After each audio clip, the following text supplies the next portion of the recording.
Before we begin, I would like to say that the links to the stories will be in the description below if you want to read along with me. With that being said, let's begin. Number 1. I've been a long-time stalker of Reddit, and let's not meet. But I've never posted or shared anything before. After reading many frightening personal encounters, I realized I could share a few of my own. This one happened just last year. A couple lost on a dark road sounds like the start to every horror story, so it's fitting that this is actually where this begins. It's early November, cold, rainy, around midnight. My fiance and I like taking spontaneous late-night drives.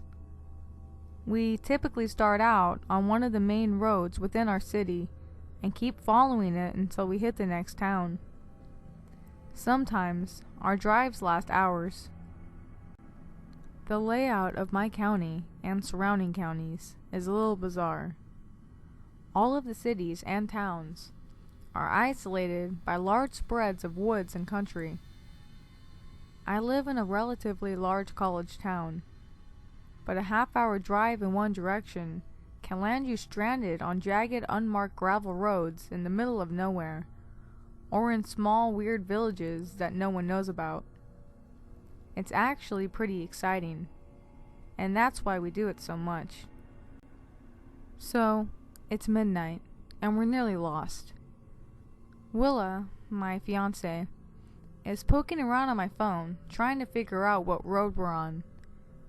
We're on a mud path in a pit of country, framed by small towns we've never heard of, like Flory, Winnica, and Tell, or something. There are no other cars on the roads. It's rainy and misty, and the headlights on my car aren't doing a damn thing. There are strands of trees and brush on either side of the road. We're heading north. She tells me that she thinks we're going to cross 200 Street West, which runs into Rye Road, which is a straight shot to Winnica. We make our way down the mud road for half an hour and never hit it. We've always had fun on these sort of drives. It's the first time we've ever really been on edge. Willa says we should have found the street already, and asked if we passed it without noticing. I ask nervously if we should turn around, but she doesn't think we can without backing up into a tree or ditch. I'm driving a Mazda, and it has an awful wide turn.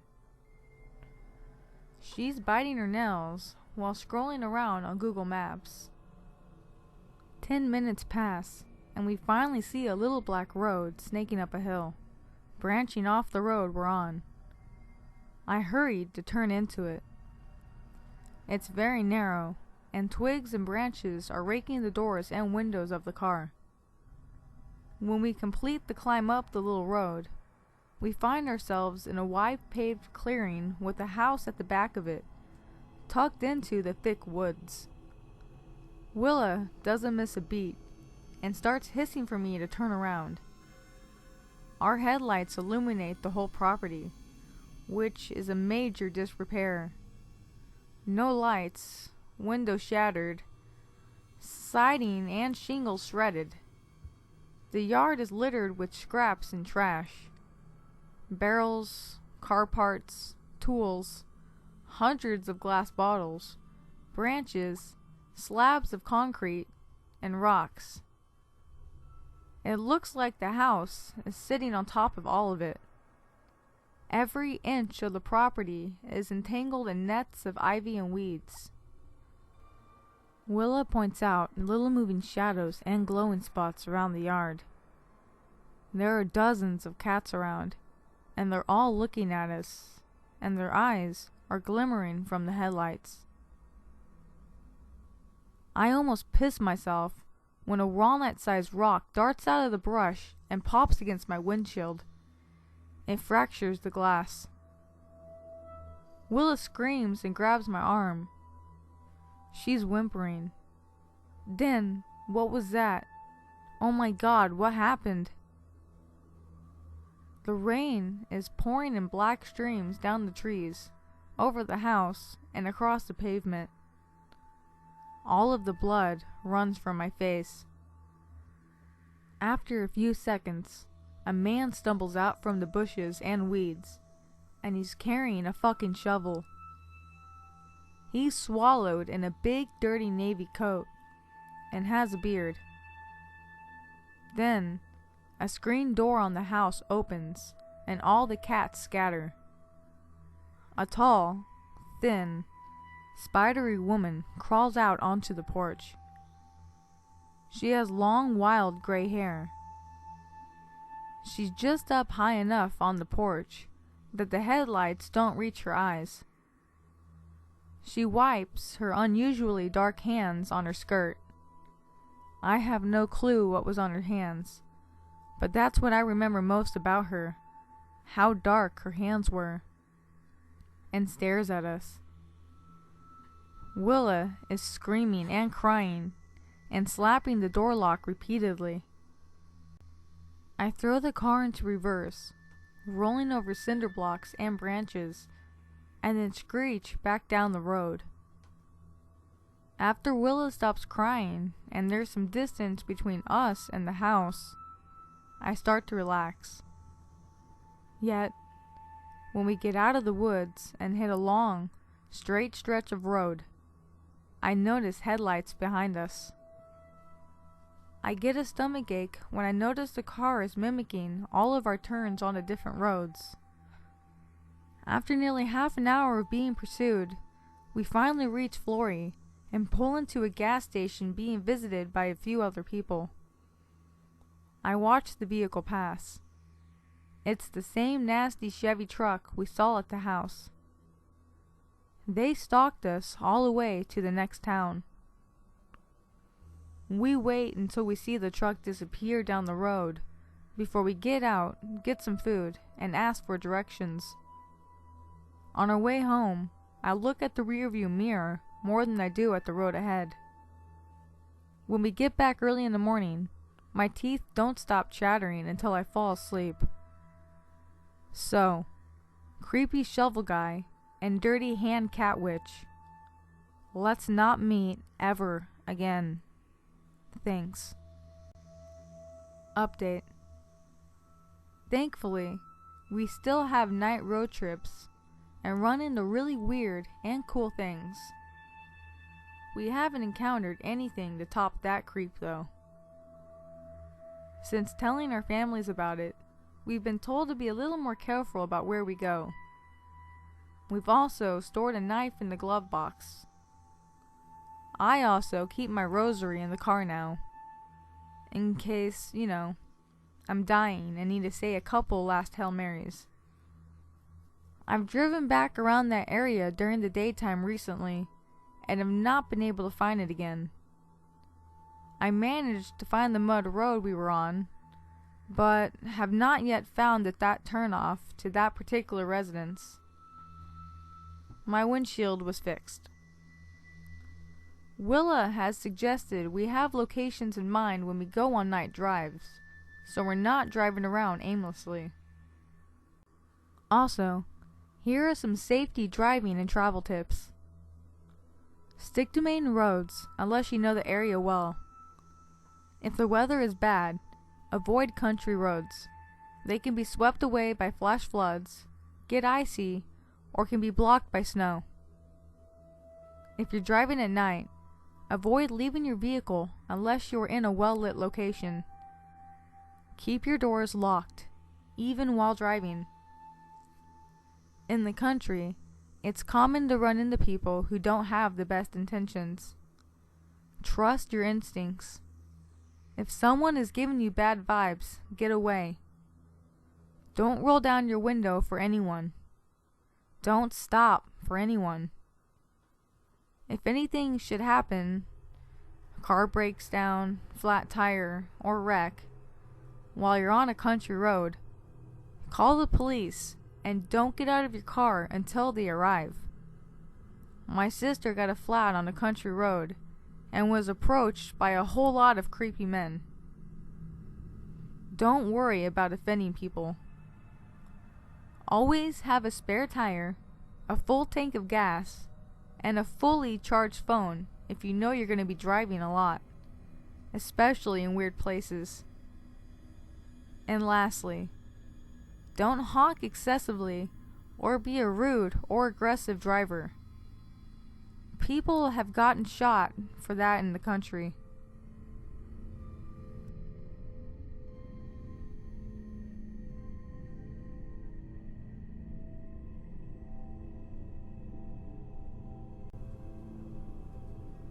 Number 2. This encounter happened less than 24 hours ago, and it's still weighing on my mind. Mainly because I still have questions about what actually happened. My husband and I decided to take a mini vacation to a semi-populated region near a casino resort. We both enjoy playing casino games, and we booked an inexpensive motel room at a popular chain a few miles away from the resort. We stayed at the motel for 2 nights. This incident occurred on our last night. We came back from the casino fairly later, around 2:30 a.m., and I parked our car in the same spot as before, next to a red pickup truck. As my husband and I got out of our car, I noticed a man in the corner room, below our room. We were on the 2nd floor. He looked older, in his 60s or 70s, and he was just peering through the curtains at us. My initial thought was, okay, that's weird. Afterwards, my husband said that he made eye contact with the man, and his expression was just vacant, empty of emotion. I passed his room and turned the corner to go up the stairs. As I did, I hear this loud barking noise from inside the room. All of a sudden, I hear the door open and a pit bull comes tearing out of the room, barking and growling, heading towards my husband. My husband later told me that when the door opened, the guy had the pit bull by the collar.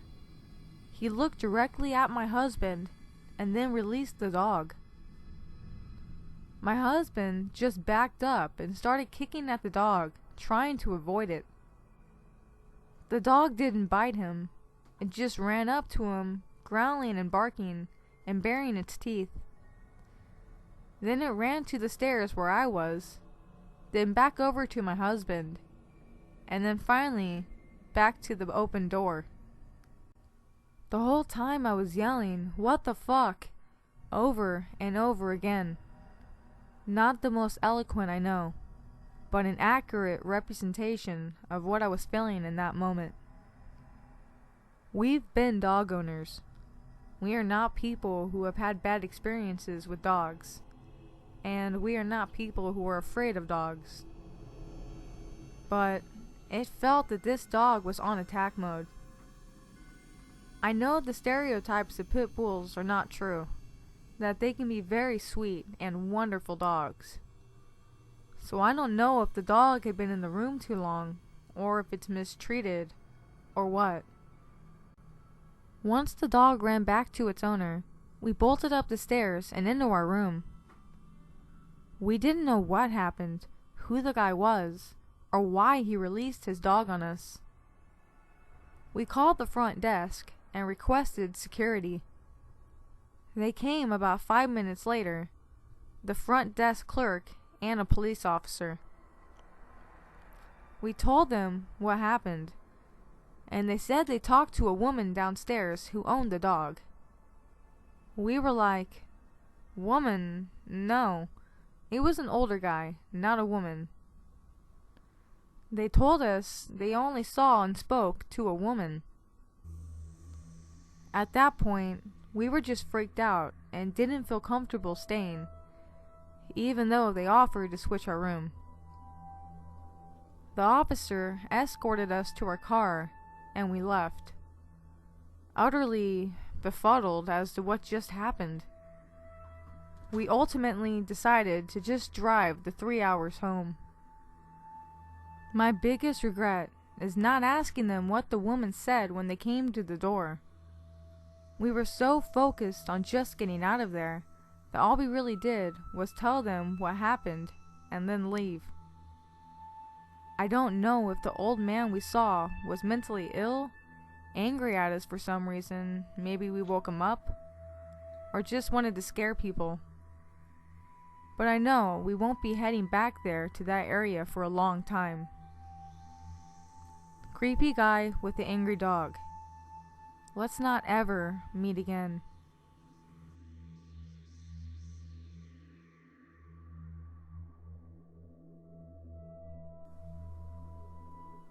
Number 3. When I was about 8 years old, I lived in a very small town. Around that time, there was tons of houses being built. And being in the middle of nowhere as a kid, the two funnest things to play in were mud and those half-constructed houses. I hung out with the same group of friends just about every day. And by the time we returned home from school, the construction men were long gone. So, we were doing our thing and playing and whatnot when this teenage boy comes up to us. He's maybe 15 or 16, kinda chunky, with short brown hair and an awkward mustache. We'll call him Jason. I figure one particular friend of mine knows him, since he has a habit of randomly striking up conversations with people in town. We'll call this friend Jake. From the impression I have, Jake knows Jason a bit, and we all started hanging out. It's all good at first, but then Jason pulls out a wad of cash and starts daring us to do stuff. Every time we accomplish a dare, he offers to give us $20. My friends did all kinds of stupid stuff, mostly eating gross things like spiders or something. It didn't really bring up any alarms, maybe because I was too greedy to see the harm in it. Eventually, a few of my friends leave, and it's just Jake, Jason, and I. Jason then offers me $20 if I can dodge rocks that he throws at me. I was reluctant at first, but then he raised up the price, and I wanted to prove that I'm not a complete wimp. So I do it. One after another, for what feels like an hour, he's trying to hit me with these rocks from about 30 feet away. Thankfully, I keep dodging it.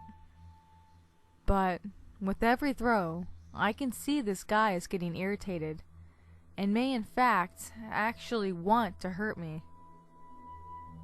Finally, I'm fed up, and at this point, just want to go home. So, we stopped that game. But now, Jason is stalling for some reason, after me telling him I'm heading home. Then, Jason makes one more offer, and for a much larger price. I'll give you $200 if you two have sex in that house over there, referring to me and Jake. This is when I turn to Jake and have an immediate feeling of what the fuck did we just get ourselves into. We exchange a glance that can be read as, we need to leave now. We basically say no, and try to say that we are expected at home soon. But this guy won't drop it. And eventually, while he's trying to convince us, we make a run for our bikes and pedal as fast as we can. While we make a run for it, Jason runs to his four-wheeler and starts chasing after us. We still pedal as fast as we can, but his four-wheeler keeps up with us, and he starts gently tapping the back of our tires with the front of his wheeler. At first, I think this was meant as a scare tactic. I don't think he was trying to kill us, but he still wouldn't leave us alone. As we got further away from the secluded construction area and closer to our homes where people could hear us screaming, he started to get off our asses. And the last thing I heard from him was, "I know where you live. Keep your mouth shut." After we were in safety, Jake goes on about not telling anyone about what just happened. I was late in getting home, which made my mom question my whereabouts. I told her everything, and she called the cops. After the cops were called, I was told the reason he may have had all that money is because prior to that day, someone robbed the nearby gas station. I wasn't really kept in on the loop after that, so I don't know what actually happened to Jason. From what I heard, I don't think he was arrested. And if he was, it was for a short while. But my stepdad made sure he became a target among our neighbors. He never messed with us again. Jason, let's never meet again.